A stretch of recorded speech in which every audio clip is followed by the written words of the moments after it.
Hello again. Bonjour again. We got a deal with the KMSA is buy one get one free. So I'm back, I'm glad to be joined by Siviwe. So the way we're gonna run this master class is I will first explain in general what is the process, what are the criteria for the candidate for the Global Mike Award.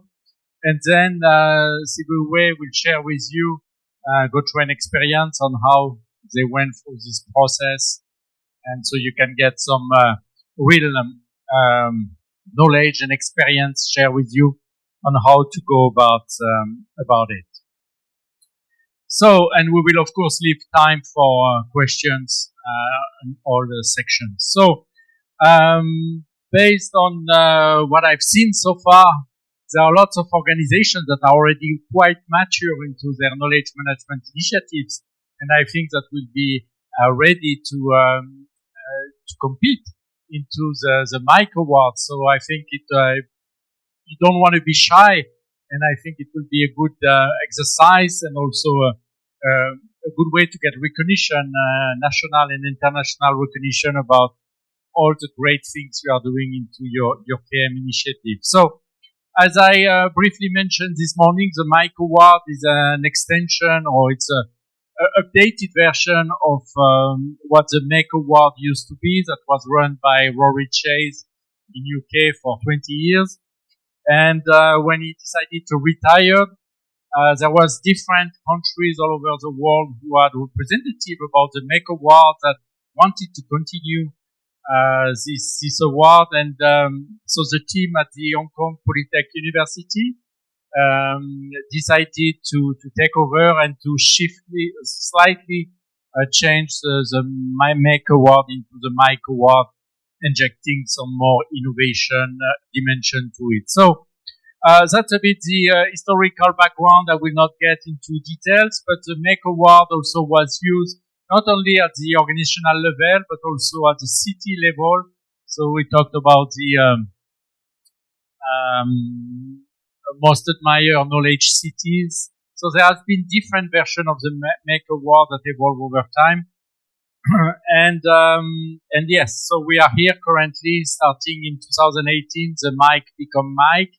And then later on, our team, so the team at Hong Kong Polytech University, Professor W. Billy, Eric Su, that you may also know from past speaker in this conference, also became, and in 2022, we at the IKI in Bangkok took the lead on facilitating this award. So the award, in fact, happens at two levels. There is the first level, which is the national level. And then winner of the national level will compete at the global level. So we are currently at the national level, so the Southeast Asia region, which is covered, the MENA, so Middle East, North Africa, Hong Kong, China, Iran, and we have one also in Israel, but which has not been too active lately. But we have a representative in these nations, or in these countries, or in these regions. And for the countries that don't have a representative yet, we have also what we call the national award, so that any company from any country can apply to the national award. So that's what GoTrain did when there was not yet Mike Award representative in South Africa. So anyone from any country can apply, even so you don't have a local representative. And the winner of the national level can compete in the global level. That's not, they don't have to, they don't want to, but that's also an option. So again, so these are the current active one, and we hope, we cross our fingers, that it will also soon happen in South Africa. So you can have a local representative and have a national award in South Africa. So we are still in discussion, and hopefully there might be some announcement in the future. So two of the honorary advisors of the Mike Award were Professor Nonaka, who unfortunately passed away at the beginning of this year, and Dr. Vincent, who's still alive and quite still active, who's one of the founder of the field of intellectual capital. He was working for Scandia and which was the first company in the world to have include intellectual capital as part of their annual reports. So there is an international committee who oversees the Mike Award, so it's not just me involved.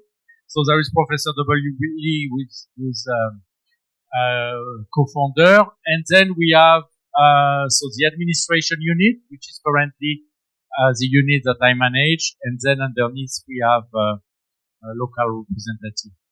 As part of the international committee, so there are members, so these are the main members, but what is probably more important to mention is that we have members that represent different KM network and community worldwide. So we have Moria Leviv, who's a representative of the KM Global Network. We have Professor Constantine, who's part of the AAKM, International Association for Knowledge Management. And then we have Maya Ross, who's also the representative for the International Institute, maybe for Applied Knowledge Management. So there are other networks, so it's not just us in our own bubble, but we also involve people from other KM community to join this international committee.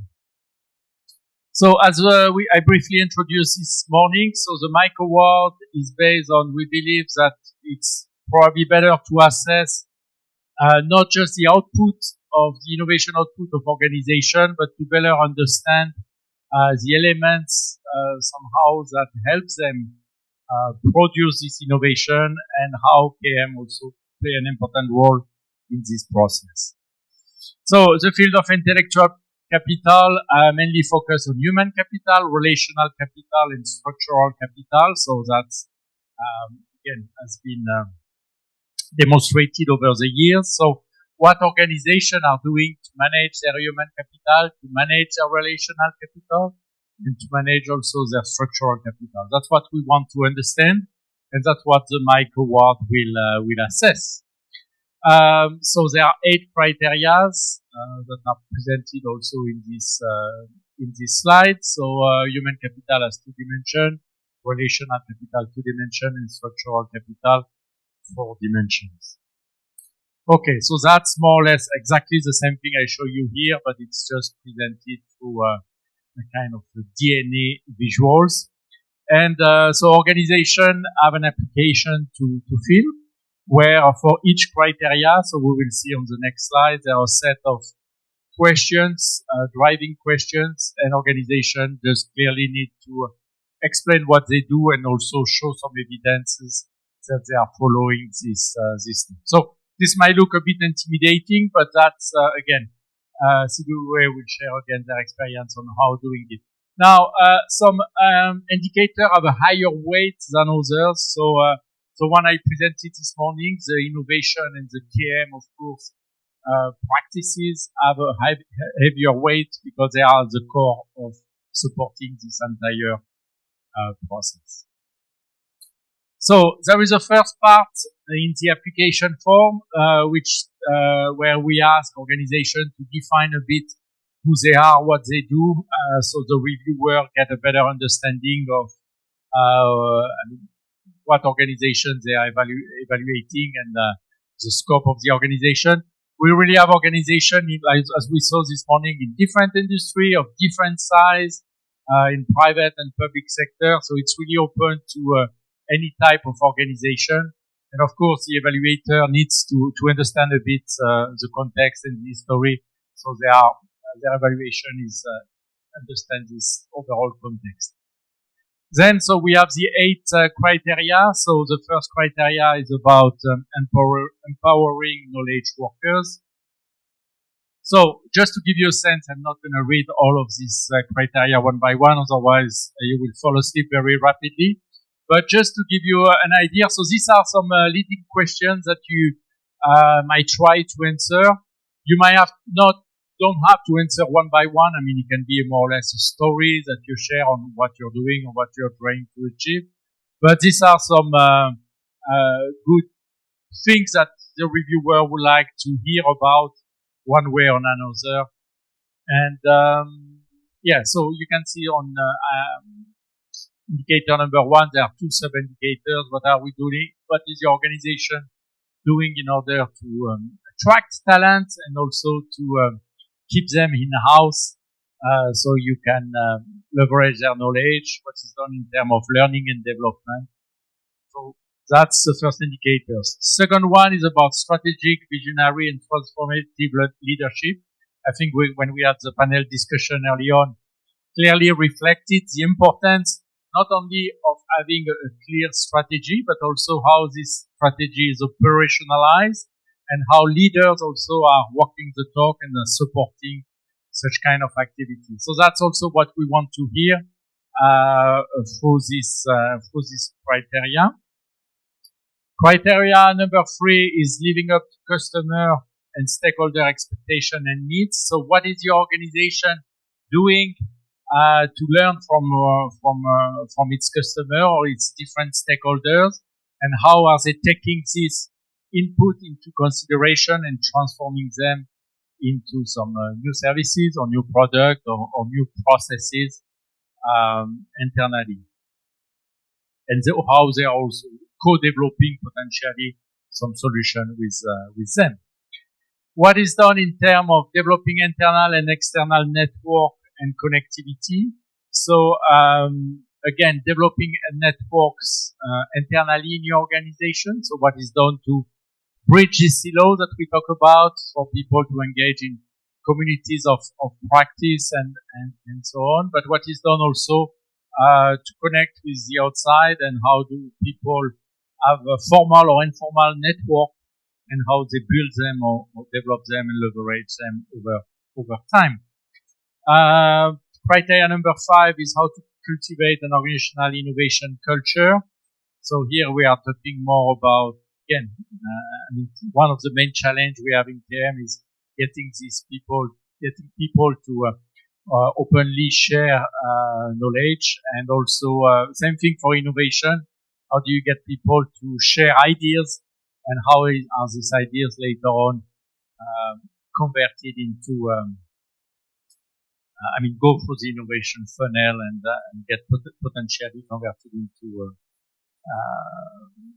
successful product, processes, new business model. Criteria number 6 is one that I presented this morning about innovation. So does your organization has an innovation strategy, and how much emphasis does it put on innovation, and how innovation is happening more or less internally in your organization. So it can be any kind of innovation. It doesn't have to be a product innovation or service innovation. I show you this morning the 10 types of innovation. So I'm sure your organization is doing some of it, maybe not all of it, and we are not expected to see all of them, but where are they putting their focus on, and what they are doing about it. So again, these are the 10 types of innovation. Criteria number 7. So that's the one which is really focusing on knowledge management. And again, what is your organization as a knowledge management strategy? How does it link to the business strategy? Do you have a KM unit? How is it structured? What systematic do you have processes do you have in place to capture, share, transfer knowledge internally and externally? So traditional type of questions. What kind of KM platform are you using? What kind of KM practices are you using? Again, what do you do to make sure that the knowledge does not walk out of the door? So all the kind of things that I presented to you this morning, and that we have seen again later on in the follow-up presentation. So a lot of these practices that you guys are already applying, it's just stating them. So again, these are questions. It's not that you need to answer all of them, but just give you a sense of what we would like to learn about, so you can build your story around this. And the last criteria is about what kind of spaces or creative space are you putting in place so to support or to facilitate innovation and knowledge sharing. So we talk about knowledge cafes, but we talk also about, I mean, in innovation we have, you run some hackathons or you run some ideation campaigns or whatever. And again, this space can be physical space, but it can be also virtual space or events. So that was part A, the 8 criteria. So part B is innovation performance. So we want to know also, I mean, again, these are the most innovative knowledge enterprise. So what comes out of this innovation? So we want also to get to hear about what are you innovating about. And again, it can be purely process improvement or whatever. It's up to you to pick whatever you and whatever you're innovating about, and share a bit what are some of your achievements in terms of output or metrics or whatever. Okay, now we have also a third part which is optional, but that we encourage every organization to contribute to, is to share 2 proven practices and to share them in a platform. So there is a tool which is called, I mean, the companies, which is called WeGrow, which has a platform that focuses on sharing best practices. And so we partner with them, and so they offer us the opportunity for Mike Award participants to share their 2 proven practices on this platform. It's just for shared amongst the Mike Award participants. And so that's a platform that looks a bit like this. And so every company can, again, that's optional. You don't have to, can share 2 proven practices about things they do in KM or in innovation. And then later on, by submitting them, you get access also to all the other participant proven practices. So that's really I will say one of the main value of being participating into the Mike Award. First of all, it's an exercise when you reflect on what you're doing, and potentially you can see things that you're not doing or so much about, and this might make you think about how to improve. So you get, if you get the award, you get the recognition and everything's will come with the award. But most importantly, you have access to not only the proven practices that may have been shared or not with other organizations, but every organization that submit their application agree that they will share this application with all the other applicants. So last year we had 21 applicants. If you applied, you have access to 20 applications. So you see what 20 other companies are doing in terms of knowledge management on these 8 different criteria. So that's really a very, very, very valuable information or knowledge that you will get about to bench learn against other organizations and to learn what others are doing. So what we do, we give every organization, before we make it accessible to others, the opportunity to remove some sensitive information or strategic information. So you are giving the opportunity before the sharing happens, but then later on, you have access to all other practices. And this has a lot of value. Okay, so all this application form, you can download it already right now. It's available on the Global Mike Award website. It's a Word document, so you can just edit it and play with it to work with it. Usually for each criteria, we want you to answer in a 2 pages format, so no longer than this. So we don't want 100 pages on each criteria. We just want a summary, a 2-page summary on what you're doing on each criteria. And the criteria that have a weight of 2, you're given 3 pages to do so. You can add appendices at the end also of your application if you want to further elaborate on some aspects. So what do you get? So you get a report from the international expert that will review your application. You will get a trophy and a certificate. As I said, you will get access to all the other applications for bench learning, as well as the proven practices for the one who shares them. So you can use the Mike Award as a PR tool and recognition. We see some organizations that clearly put it on their website or even on the front page that they have been Mike Award winners. And then you get the opportunity to join our event award ceremony that happens most of the time in Bangkok. And yes, I think you get also advertising on social media and so on about the winners. So that's what the report look like. You get overall and the result about your score, and then you get for each criteria the feedback from the reviewers on what they found are your strengths, your weaknesses, and recommendations. So you get also a very valuable report for external experts that tell you, okay, how do they perceive what you're doing? So that's a great thing. Who should apply? Like I said, any type of organization of any size in any industry. Not all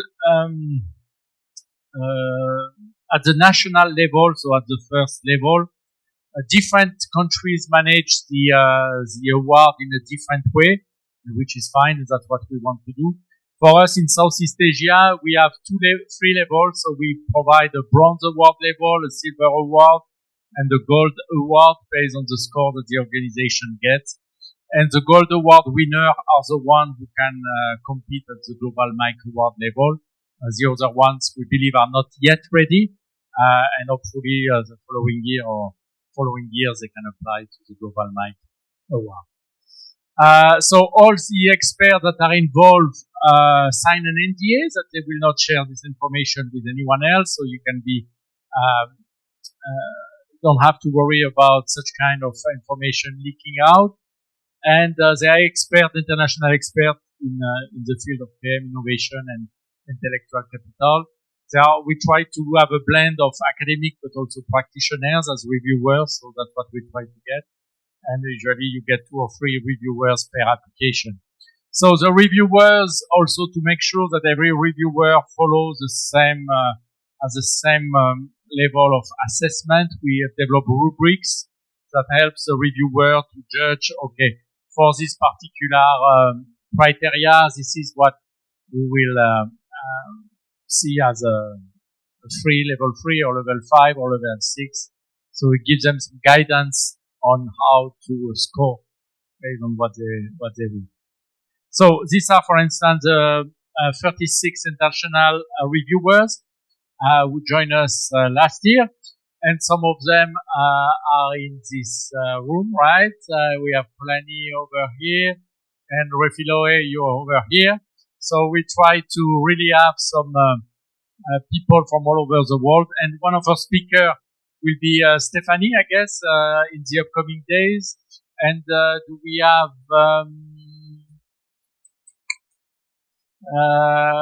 where is Rodolphe? Is Rodolphe here? Here, Rodolphe de Souza was also one of your speakers here. So you can see you get really people from different countries that are part of the panel of reviewers.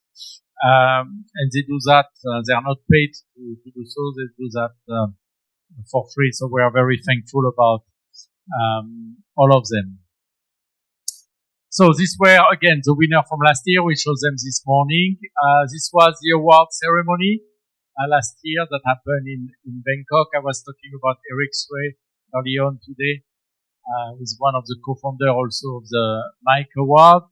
And so last year for Go Train, we have Dr. Refiloe who went to pick up the awards.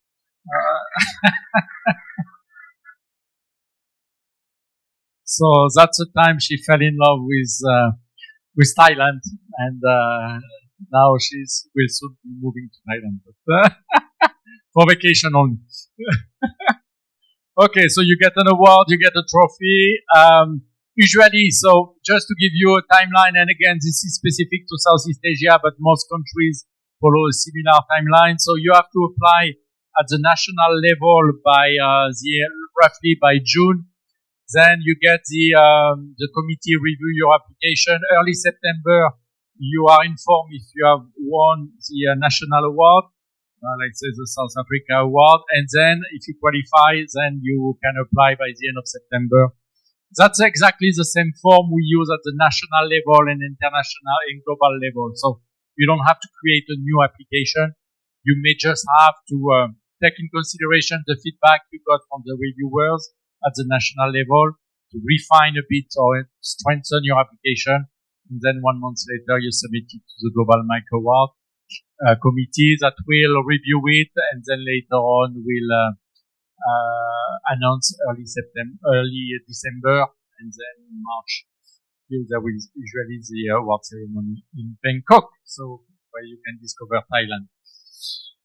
Okay, so what I will do, there is also, we published recently as part of a book, 3 chapters that talks about the Mic Award and its history, but also how it relates, for instance, to the ISO 30401 standard. So I will share with you. I share it already with the team, so you will all get also access to these 3 electronic chapters that tell you more about the Mic Award if you're interested to learn more about it. So that's about it. What else could I tell you? Well, yeah, don't get too intimidated. Like I said, it's a very good internal process, and I guess Siviwe is going to share with you his personal or the boat train experience in going through it. But I believe, based on what I've seen this morning and based on the discussion I had, a lot of organizations here are good candidates already to apply for this, and you're doing so much work and effort that you deserve also some recognition, right? It was shared early on through the panel discussion that recognition is important. So it's also good for your own team because, if you say, well, OKM team, we have been recognized internationally, so you can ask for more support and budget internally for your KM initiative. So, give it a try. And again, you will get feedback, you will get access to other things. So there is nothing to lose really into doing it. The cost of applying at the global level, and again at the national level, it might be different. But if you are a winner of the national level, so South Africa level, to apply at the global level, it's now roughly $1,500, which is very, very little compared to what you will get in return of having. And you get also 2 hours. Sorry, I didn't mention about it. You get also 2 hours consultancy services online. So once you get the result of your evaluation, so you will have an online meeting with 2 experts from our team, from the committee, that will discuss with you, the result, but also may answer any question you might have about your own strategy. So that's a new thing we started this year. So you will get 2 hours one-to-one consulting advising service. Okay, so before I leave it to Siviwe, do you have any questions about the process or anything you would like to ask? I know it's a lot of information in a short amount of time. You're starting to get tired, but not yet. Okay, so let's hear from companies who went through it. And Siviwe, the floor is yours.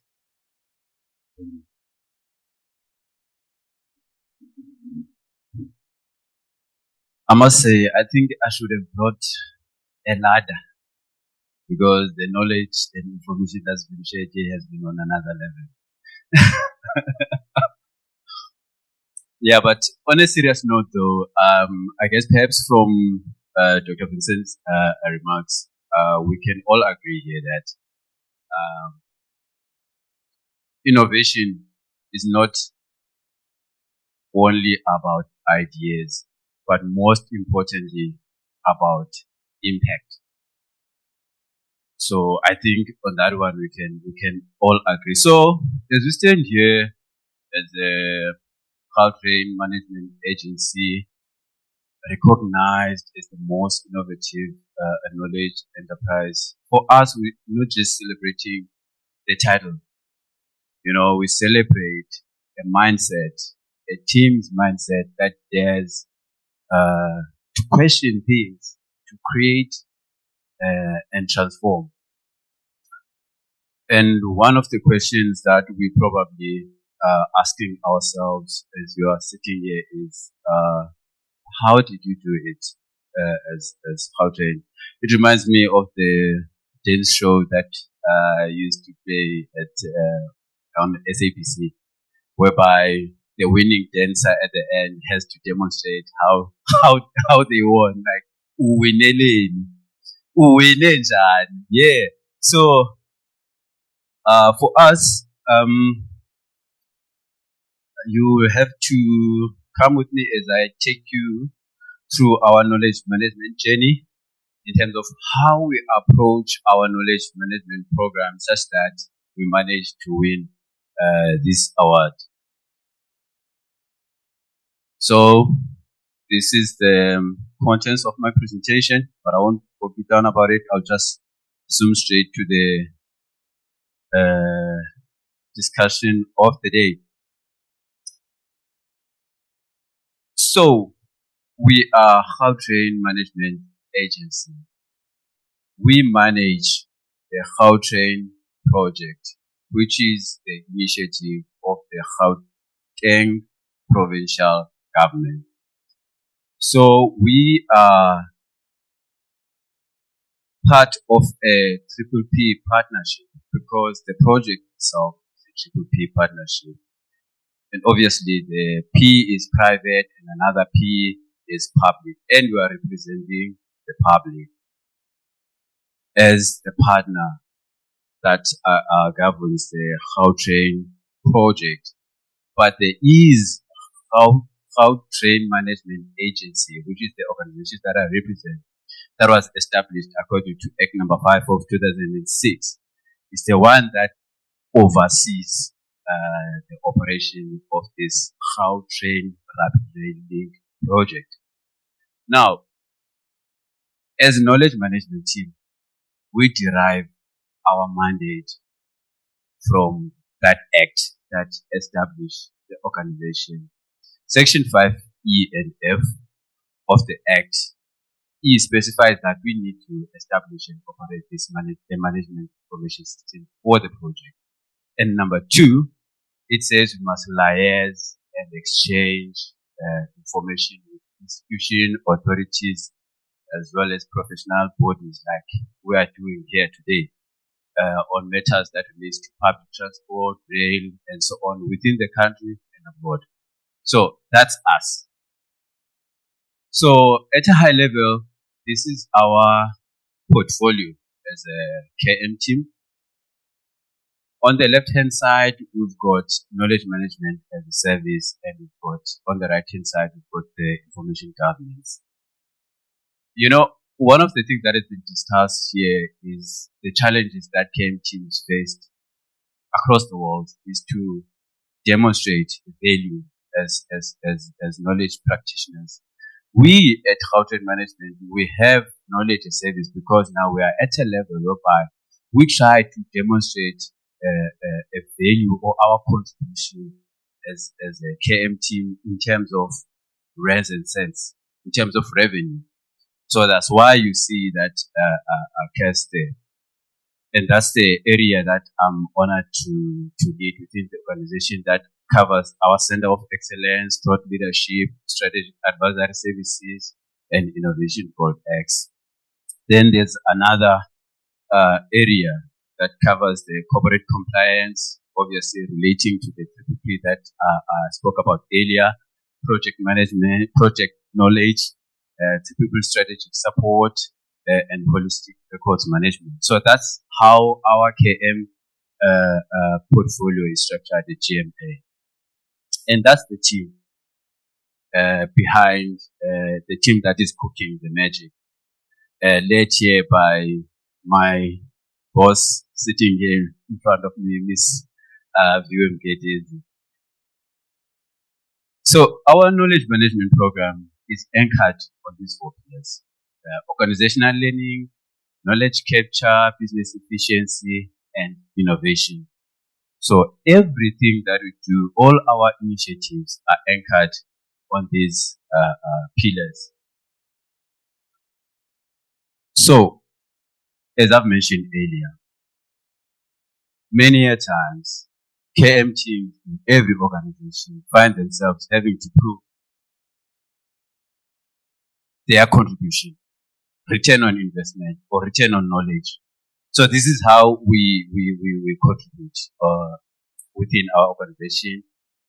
We support strategic decision making.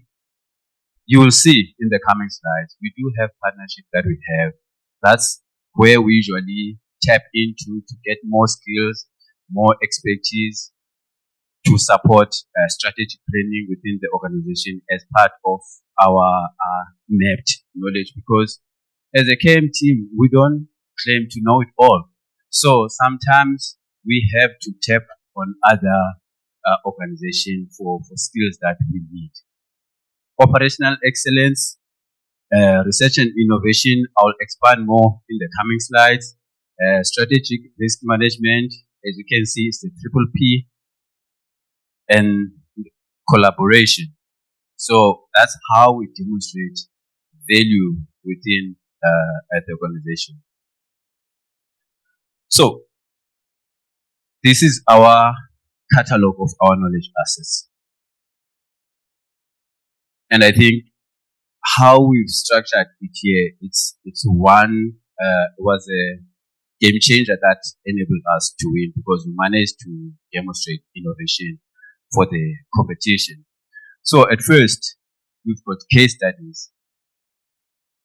That's where we encode our knowledge, our organizational knowledge. That's where we use, we write stories about, as you know, that stories are 22% more easier to recall more than facts. So that's how we package our knowledge. We do fact sheet, lessons learned, technical papers, and so on. One of the most popular medium of consuming information or knowledge is podcast. That's our innovative way of also encoding the organizational knowledge. We package it. We've got a podcast station. When you scan that barcode, you can then there and listen to all the podcasts that we have on that platform. We've got a peer learning group on the e-lounge, number 3. It's a platform whereby we share knowledge that is anchored on our organizational values. Number 4, we've got Innovation Gold X. These are the workshops, masterclasses, webinars, where we call experts to come and share knowledge that we need as employees within the organization. Gigi Savvy, we know technology is exploding faster than we can learn. We do have a platform that is targeted specifically to educating ourselves about the latest and the greatest when it comes to technology. We've got the Public Transport Knowledge Seminar, which is one of our flagship thought leadership platform, whereby we call experts to come and share knowledge on transport related matters and solve problems. If you remember on my earlier slides, from the act that establishes the organization, it calls us to share knowledge far and wide with institutions, public bodies, and so on and so forth. So that's one platform that we use for that. At number 7, we've got our knowledge base. Every knowledge management program within an organization has to have a repository. So we've got the Gold X portal. The reason why we call it Gold X portal, we believe that our knowledge is our gold. Gold is the train that we represent. We've also got KM stories. It's one method of demonstrating how it's where we call colleagues to come and share with us in terms of how knowledge has helped them in their areas of work. So that's how we also demonstrate impact of knowledge. E-library, we don't have a physical library, but we try to meet and provide for information needs for our employees. So it was one of our innovative ways to say, even though we've got a small office, we don't have a physical library, but that doesn't stop us from having library. So we have what we call e-library. Then we've got KM incentives. As you know, I think one of the challenges that Dr. Vincent did mention earlier in the morning was that participation or an engagement on KM initiative is usually a challenge. So this is where we dangle the carrot to encourage support and engagement. So we do have these KM incentives where we find people doing what is right. We recognize them, we incentivize them so that they can. So, but as I mentioned earlier, that it has not been a smooth sailing. We've had challenges, as you can see, one of which we needed to decide. Our journey is unlike any other organization. We had to decide where to start as an organization. Secondly, we needed to prove the case. We needed to come up with a strong business case for KM. And obviously, as part of the teething problems, you will not get support, but in the end, we did get support and a huge buy-in from the leadership. You might have seen earlier in the morning, Dr. Vincent presenting that one of the critical success factors of KM program within an organization is its placement within the organization. And ourselves, we enjoy that support because we report straight to the CEO. So,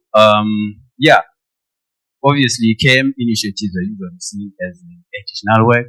That's where we come in and dangle the carrot, and we've been getting a lot of support in our organization. Institutional memory loss due to retiring experts. It's a common in every organization. Recently, we've learned in a session that we've had with the Chief Knowledge Officer from NASA that one way of avoiding the institutional memory loss due to retirement is to ask the experts to write a letter to a successor. So I'm a 65-year-old, so maybe on a quarterly basis, I'll come and ask me to say, can you write a letter to a person that will take your position when you retire? Then you package those letters and you can use to impart that knowledge to a new employee. So we find that very, very insightful. One of the challenges, obviously, in government is limited human capital, but we've since tried to beef up the team, as you might have seen our organizational structure earlier. So this is just some QR codes that you can scan to actually see these knowledge assets that I was talking about. So first of which is our knowledge publication, which is our Gautrain learnings. That's where we keep some of our case studies, because we do have other case studies in other platforms like Ivy Publishing, Emerald, as well as Harvard Business Publishing. I'll speak more about those in the coming slides. So I spoke about our podcast station. We call it Gautrain Talks. When you scan there, that's where you learn. We've got eLounge. Space is hosted on YouTube. You can access the peer learning platform that I was talking about. It's there on number 3. Then we've got the Public Transport Knowledge Seminar. So as I've mentioned earlier on that at GMA, we don't claim to know it all. And we don't. So that's why we have this strategic knowledge partnership. We've got partnership with business schools, which is Gibbs and Vets Business School. We've got partnership. Those two partnerships are helping us specifically to package our knowledge in terms of case studies and so on. also to implement the thought leadership. So we do that through our partnership with business schools, as well as University of Johannesburg. Another international partnership that we have is an international partnership that we have with Bentley University. Same day, we do publications whereby we package our knowledge and make it available in a codified way in terms of case studies. We just recently completed a case set of 8 case studies that I mentioned earlier. They are published on Harvard Business Review, as well as Emerald and Ivy. Recently, the professor that we're working with has just informed us that 3 of those case studies will be converted into French. That's how they are in demand.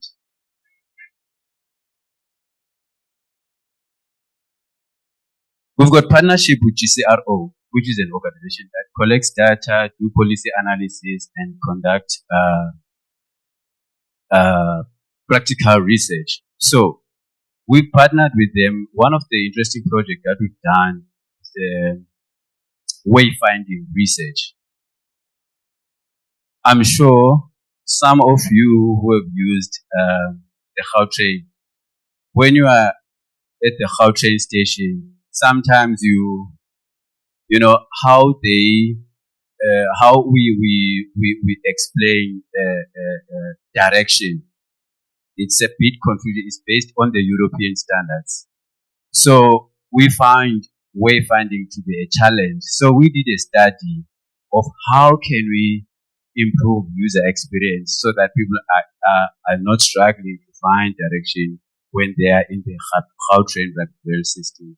So we did that research with GCRO to enhance user experience of our passengers. In terms of innovation, again, we do have a partnership with the World Intellectual Property Organization, which is WIPO, as well as our own local National Intellectual Property Management Office, which is NIPO. They are helping us to establish our GMA intellectual property toolkit. So we are doing that work with them, and we are able now to manage the intellectual property of the organization and sort of use it to commercialize it. And we are doing advocacy training around the issues of IP. As I've mentioned earlier, as part of our portfolio, this is one of the thought leadership platforms that we have, Women Leading Knowledge. And this year's installment is coming on the 12th of September. Be on the lookout for it. We are continuing on the previous year's theme of intergenerational knowledge sharing. So here we celebrate women, their pivotal role that they play in sharing knowledge and preserving knowledge to for future generations. So that's one of the thought leadership platform. This one is aligned to the peer learning platform or the book club that we have mentioned earlier, the e-learn. So it's a work that we do with Johannesburg Festival for Women. It's also a platform where authors come and share insights on various issues. Intellectual property I've just spoken about. So that's the work that we do there. And one of the things that I guess made us to win the award is the fact that as GMA, we have been approved by NIPO as a technology innovation center support, meaning we are an organization that is able now to help ourselves manage the IP such that it benefits the organization and support the strategy objective of the organization. I've mentioned the toolkit that we do. in terms of policy, strategy, and the advocacy work that we do around the issues of IP. These are the partners that I've mentioned earlier, where we publish in our case studies. So, the Mike Award was not the first award. Yeah. So, through our partnership, we've also been recognized for being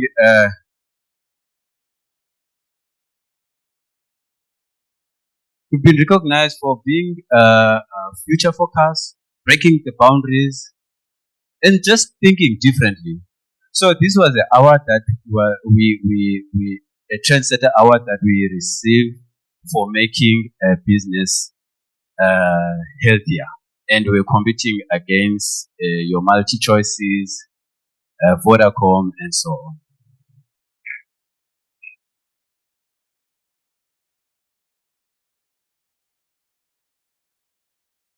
Why the Mike Award? So we entered the competition so that we are able to benchmark against best practices. And as I've said many a times, we don't know it all. We all about continuous learning and improvement. And we want to promote the culture of knowledge sharing. And it's part of our M&E effort, brand visibility, as you might have heard a doctor saying that when you get that badge, you can use it for PR purposes. And in turn, that will help us attract talent.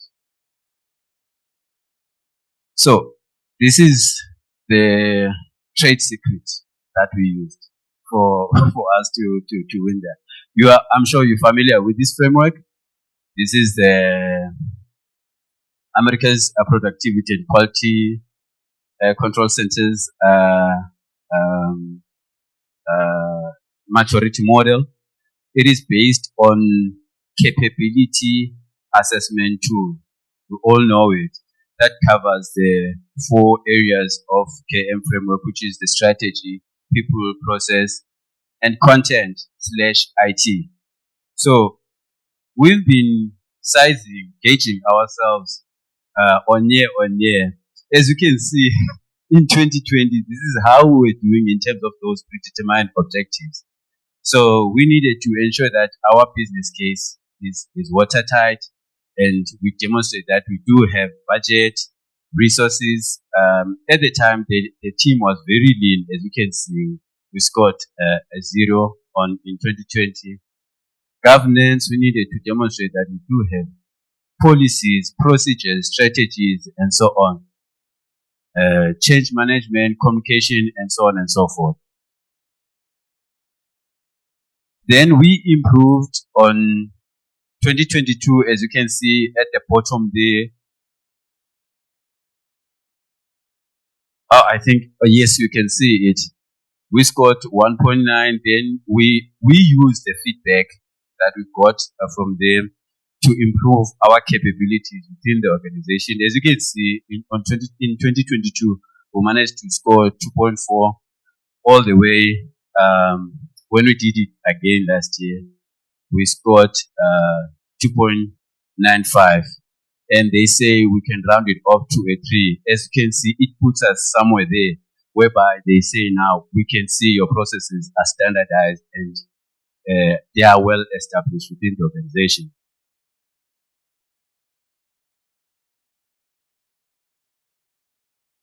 So when we were entering the competition, one of the things that we learned was that you need to start the process very early. That form it has got over 75 pages. It's very long. So you need to start very early, go through the entry form, take note of the deadlines, the submission format, because you have to collate it from within the organization. And the supporting documents, you've heard Dr. Vincent saying, if ever you've got more, you can add them as annexures, because there are cases whereby when you prove your case, you have to substantiate. with additional documents. One of the things that we've noted is that you need to collaborate with other business units. You can't do it alone. And you need to demonstrate how your KM initiatives support broader organization goals. That one we have to demonstrate. Creative procurement for the payment of the entry fees. So you need to find smarter ways of procuring that, because for a government organization, that can be a challenge. Number 6, inyathi ibuzwa kwabaphambili. You seek knowledge from those who have gone before. So that's that. And as you go over different stages, you must use that feedback to improve your KM efforts. So once again, colleagues, as we stand here as Gauteng Management Agency, honored to be the recipient award, recipient of the Mike Award, we are reminded that innovation is not a destination, but a journey that is fueled by courage, curiosity, and unshakable belief on the power of knowledge to transform lives. So for us as a KM team, this trophy is not just an award sitting there on our shelves. For us, it is a symbol of what is possible when bold ideas meet relentless execution. A symbol of what is possible when the team decides to think differently. So, in short, I would like to say, all of us here, let's let this milestone be a spark, one that inspires to imagine more, go further, and build organizations that are not only smart but meaningful. I thank you.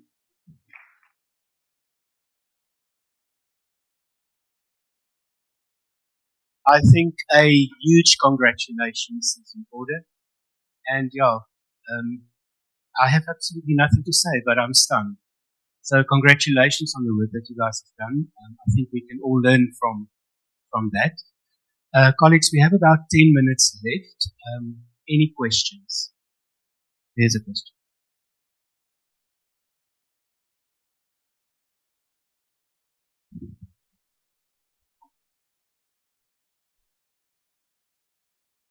Thank you.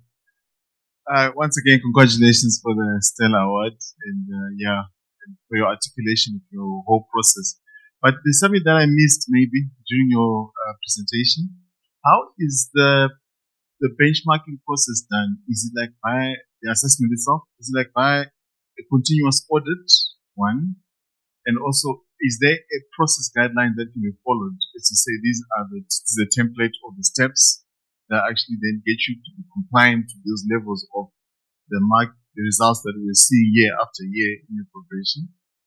And also, is there a cost associated? Prof, you can take those. I think he's referring about the APQC assessment, right? The tables. You're asking about the APQC one?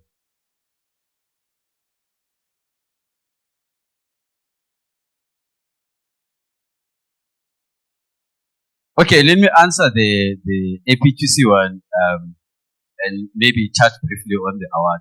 We are a member of APTC, so the maturity assessment is part of the service that they offer.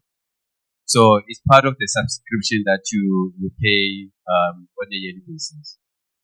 So they will send you the form, that Excel you had to complete and provide evidence. They do their audit as you had imagined.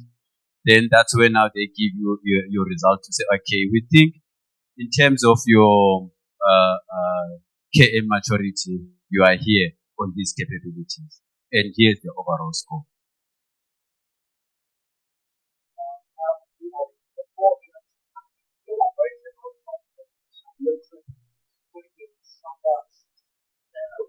And I think what they do also, they give you they compare your score to other organizations in the same industry, so you can also benchmark yourself. So APQC is collecting data from lots of organizations, and then when they give you your score, they show you how you're doing compared to others in the same industry. So it's a valuable output. Yes.